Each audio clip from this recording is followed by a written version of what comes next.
My wife spent $20,000 on MLM products. I filed for separate finances, and she's stuck with garage full of junk. The notification hits my phone while I'm standing barefoot in the kitchen, one sock on, the kettle screaming behind me. And it's one of those push alerts that makes your stomach drop before your brain even catches up. $4, 982.17 approved. For a split second, my mind tries to be reasonable. Maybe it's the mortgage, maybe it's the car insurance, maybe it's some annual bill we forgot about. But the merchant name loads, and it's not a utility company. It's not anything normal. It's some glossy-sounding wellness collective name I've seen on our Instagram stories. And my hands go cold so fast, I fumble my phone and nearly drop it into the sink. I swipe into the banking app, and there it is, sitting in our joint credit account like a smug little bomb. Pending. Approved. Real. I don't even mean to raise my voice when I call out her name, but the sound that comes out is sharp, panicked. Lena. She's in the living room with the laptop open, half watching a live stream, and she answers too quickly, like she's already bracing. What? I walk and holding my phone out like evidence in court. What is this? I say, and I can hear my heartbeat in my ears. She glances at the screen, and her face does this tiny flicker. Guilt, then annoyance, then that practice calm she started using lately.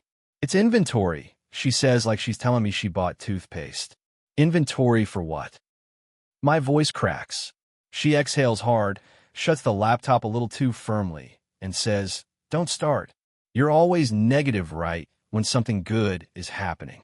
It was a Tuesday night about 8 months ago when Lena first told me she'd found something, and I honestly thought she meant a hobby.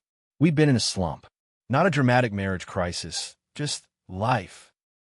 She'd quit her job the year before after a manager situation that made her miserable, and we'd agreed she'd take some time, regroup, maybe retrain, maybe find something part-time while we figured out if kids were on the table.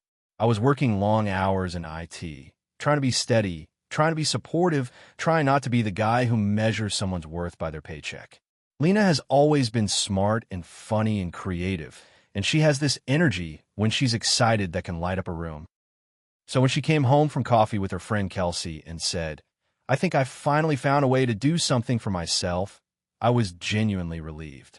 She started talking about community and entrepreneurship and wellness, and I remember thinking, okay, maybe she's joining a gym class or starting a little Etsy thing. Then she said the name of the company, one of those MLMs with the sparkly branding and the vague promises, and she waited for my reaction like a kid showing you a drawing. I didn't explode. I didn't mock it. I asked questions. Is it a real job? Do you get paid hourly? How does it work? Lena laughed and said, "It's not a job. It's a business." That should have been my first warning. She said Kelsey's upline made insane money, that people were finally waking up to toxins, that she could help people and build something. And then she showed me a slideshow Kelsey had sent her with charts that looked like they were designed by someone who definitely sells charts. I told her gently, "Babe, those things are usually pyramid schemes."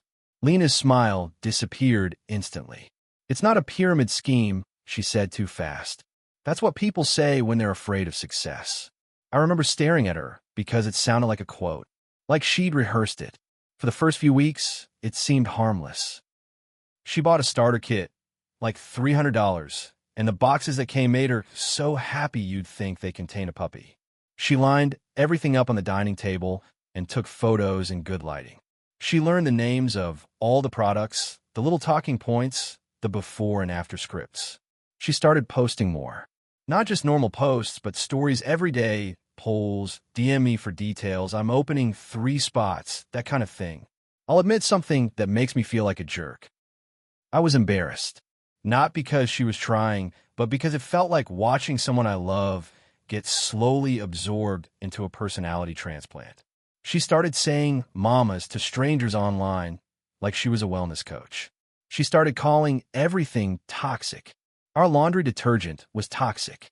Our deodorant was toxic. The candles my sister gave us for Christmas were toxic. The entire world was toxic, but luckily Lena had the solution in a lavender-scented bottle. Then the money part started creeping in. At first it was small. Auto ship, she called it. "It's just $150 a month," she said. "I have to stay active." Then it became I need to stock up for markets. Then Kelsey said if I want to rank up, I need to hit volume. Every purchase was framed like an investment. Not spending, investing. I tried to approach it like an adult. I made a spreadsheet. I showed her what we could reasonably spend without dipping into savings. I offered to set her up with a separate business account so she could track expenses and income properly. Lena got offended. "Why are you treating me like a child?" she snapped. "You don't do this when you buy gadgets." Which was such a wild comparison, because yes, I buy gadgets sometimes, but I don't buy $2,000 worth of gadgets every week while insisting it's going to make me a millionaire. There was also the social shift. She started going to team calls at night and whispering in the bedroom like it was a secret club. She'd come out of those calls buzzing, either euphoric or crushed, depending on whether someone praised her. It messed with her sleep. It messed with our weekends. She'd be halfway through dinner and suddenly be like, "Oh my God, I forgot a post." And then she'd disappear in her phone. The garage became a staging area without any formal agreement that it was going to become that. At first it was 2 boxes, then 5, then a stack along the wall, then shelves, then plastic tubs labeled with Sharpie. Skincare, supplements, detox, starter kits. We stopped parking the car inside because there literally wasn't space. I come home from work and have to squeeze past towers of cardboard to get to the bins. Every time I brought it up, Lena acted like I was attacking her dreams. "You're supposed to support me," she'd say, eyes shiny. And the thing is, I didn't want to support her. I still do, in the abstract, but supporting someone doesn't mean letting them set money on fire while insisting it's warmth. The $20,000 number didn't happen all at once. It happened the way financial disasters usually happen.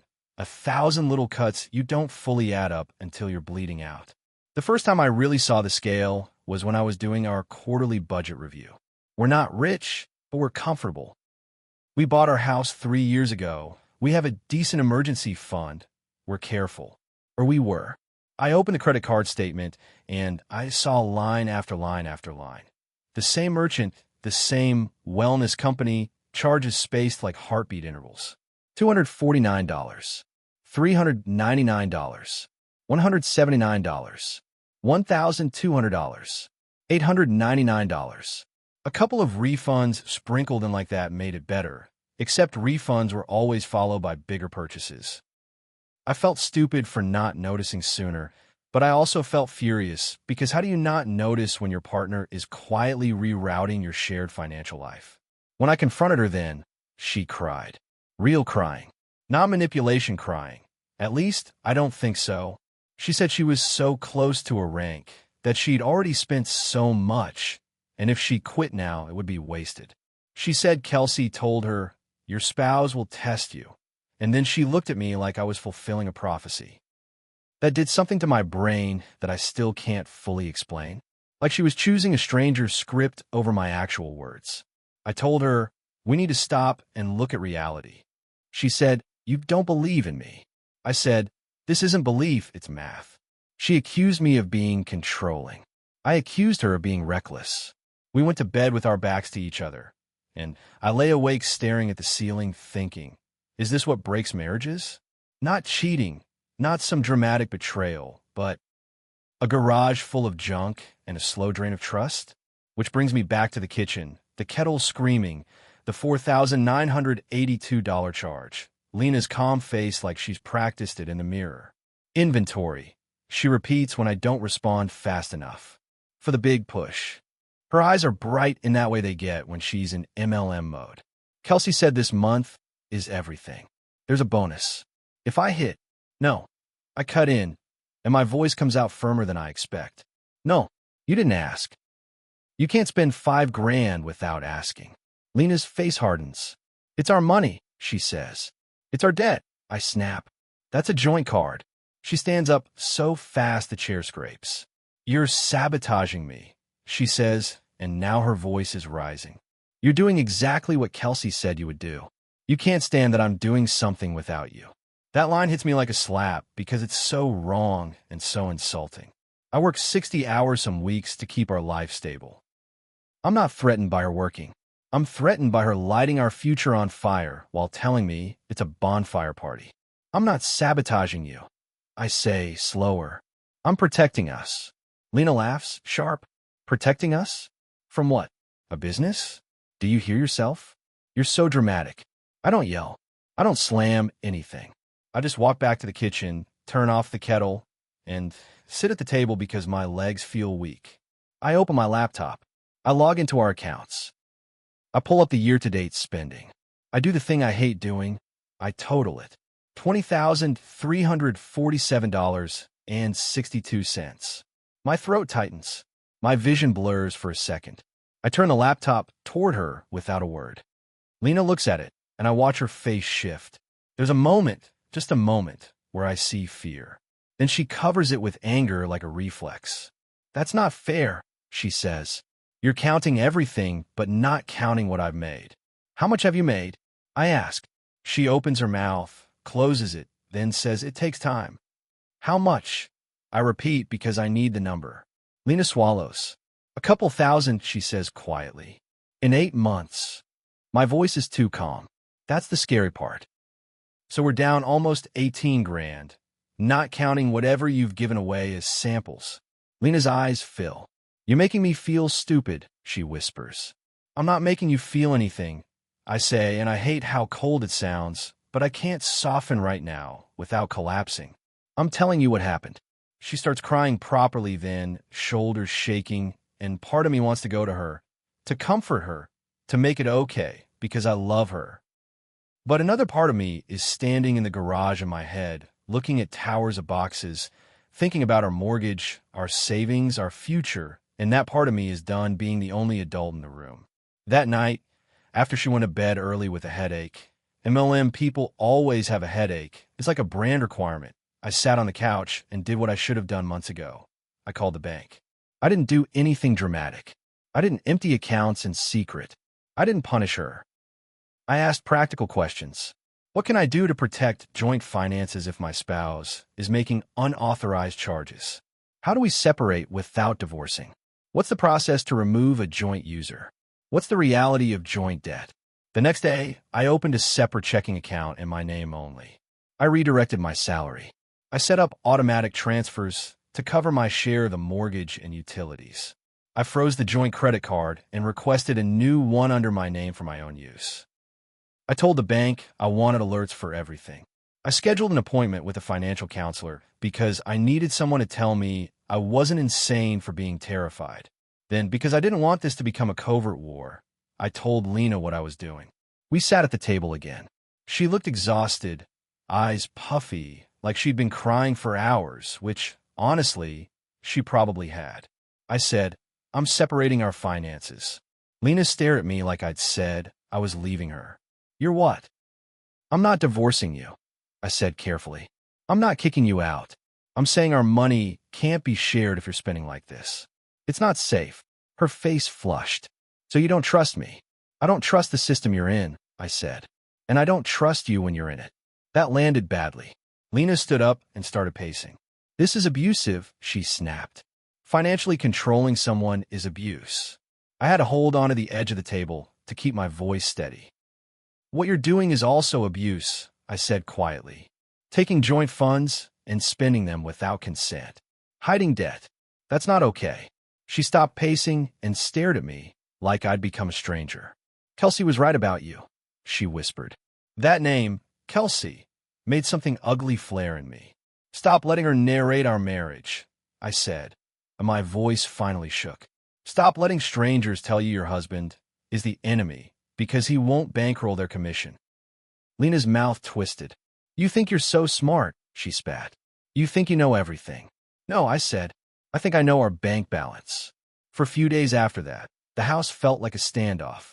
Lena wouldn't look at me. She posted vague stories about being unsupported and protecting your energy. She spent hours in the garage organizing inventory, which is a nice way of saying rearranging the same products that still weren't selling. Then the reality started hitting in smaller moments. Like when she tried to order another batch and her card declined because the joint card was frozen. Or when she asked me to just spot her and I said no. Or when she realized our Amazon spending was now coming out of her personal account that had about $600 in it. She started trying to sell harder. She messaged old friends she hadn't spoken to in years. She offered discounts. She did bundles. She pushed the products on my sister at a family dinner until my sister finally said, "Lena, I'm not buying collagen off Instagram," and left the table. Lena cried in the bathroom, and my mom shot me a look like I'd caused it, like my job was to smooth everything over. One night, about a month after I separated the finances, Lena came into the living room and sat down across from me, quietly. No laptop, no phone, just her hands twisting together. "I think I messed up," she said, barely audible. I looked at her for a long moment because I didn't want to jump too fast and scare her back into defense. "Yeah," I said softly. "I think you did." Lena's eyes filled. "I thought I could fix everything," she whispered. "I thought if I just worked hard enough, it would finally pay off. Qley kept saying it's about mindset, that if you doubt, you lose." I nodded slowly. "That's how they keep you buying," I said. They turned out into a moral failure. Lena flinched like she wanted to argue, then didn't. "I don't know how to stop," she admitted. And that was the scariest thing she'd said so far because it meant it wasn't just a bad decision. It was a grip. So we set rules. Not vague intentions. Rules. No more purchases without both of us agreeing. No more using joint funds for MLM anything. No more auto ship. She could keep what she already bought, but she had to deal with it. Sell it, return what she could, donate it, whatever. I wasn't going to be the warehouse manager of her fantasy. I also insisted on counseling. Not because I wanted a therapist to make her quit, but because I needed a third party to help us talk without turning every conversation into a court case. In counseling, Lena admitted she felt ashamed that she'd been out of work and wanted to contribute. She admitted she felt lonely during the day while I was at work, and the team made her feel seen. She admitted the constant hype was addictive, like a little hit of purpose every time someone commented "girl yes" under her posts. The therapist didn't shame her for it, which I think helped. Shame is gasoline for MLMs. They thrive on it. But even with counseling, the consequences didn't disappear. The debt was still there. The garage was still full. The awkwardness with friends and family was still there. Some things don't get erased just because you finally admit the truth. The weirdest part is the garage. I know it sounds stupid, but it's like a monument to a period of our life where reality got bent. Every time I open that door, I see stacks of detox tea and immune boosters and skincare jars with fancy labels. And I feel this mix of rage and sadness because those boxes represent time, trust, and money that could have gone to literally anything else. Vacations we postponed, repairs we delayed, the kid conversation we kept pushing because we need to be stable. Lena has tried to offload it. She sold some at a loss. She's returned what she could. She donated a bunch to a women's shelter and cried afterward because, in her words, "I thought I was going to help people with this." And that's the tragedy of it. She did want to help. She just got exploited. We're not magically healed. Some days I still feel my chest tighten when she says the word business. Some days she gets defensive and says I never believed in her, and I have to fight the urge to say, "I believed in you enough to protect us from you." That sentence is too sharp to be useful. But we are more honest now. We have separate finances, and that's not something I ever pictured for my marriage. It feels like living with a seatbelt on in your own home. Necessary but sad. And Lena is stuck with the garage full of junk in the most literal way, because it's in her name now. Not just physically, but mentally. She can't pretend it's inventory when it's just boxes she can't move. She can't pretend it's an investment when she sees the interest charges. She can't pretend it's just business when she hears how quiet her phone gets when she's not constantly posting. Sometimes I catch her standing in the garage, staring at the shelves like she's looking at a version of herself she doesn't recognize. I don't gloat. I don't say, "I told you so." I just stand there beside her, quiet, and we both look at the boxes like they're the third person in our marriage that we didn't invite. If you're wondering why I didn't just divorce her, the honest answer is, I still love her. And I can see the line between my wife and the machine that got its hooks into her. I don't think she set out to scam us. I think she got sold a story, and then when she started losing money, she got sold a deeper story about how losing money meant she wasn't trying hard enough. That's how it works. But love doesn't mean you let someone sink the ship and call it entrepreneurship. So yeah, I filed for separate finances. It was humiliating and scary, and I hated every minute of it. But it stopped the bleeding. It forced reality back into the room. And now the garage is full of junk she has to face because I'm not financing the fantasy anymore. I don't know what our marriage looks like in a year. I do know this. The day I saw that $4,982 charge and my body went cold, something in me finally snapped into place. Not anger, not vengeance, just clarity. I can't save someone from a cult-like business model by sacrificing my own stability. And I refuse to be the quiet spouse in the background who smiles while their life gets sold one starter kit at a time.